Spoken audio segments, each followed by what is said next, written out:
One of the questions we get a lot is why vertical bow broadheads don't work so well on crossbow arrows. There's really two different reasons.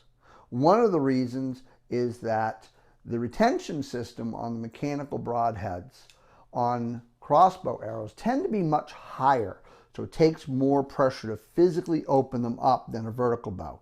A vertical bow broadhead, mechanical broadhead anyway, on some of those, especially the high power crossbows, can open up in flight and completely screw up your accuracy.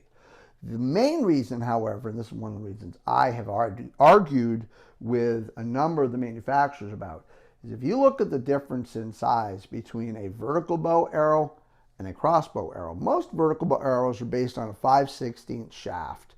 The crossbow arrow is 11/32, much bigger diameter shaft.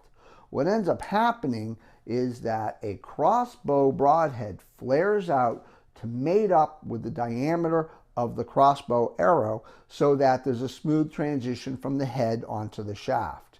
If you use a 5/16 diameter head on an 11/32 shaft, you end up with a shelf behind the head. Let's take a closer look at that. What you see in this photo is the difference between a vertical bow broadhead and a crossbow broadhead. If you look at the photo and the broadhead on the left, which is for the vertical bow, you can see the brass insert clearly exposed behind the head. That's a flat spot that the airflow is going to hit and just screw up the arrow flight. We find that the smooth transition of a crossbow specific broadhead makes for a much more consistent flight and a whole lot less tuning.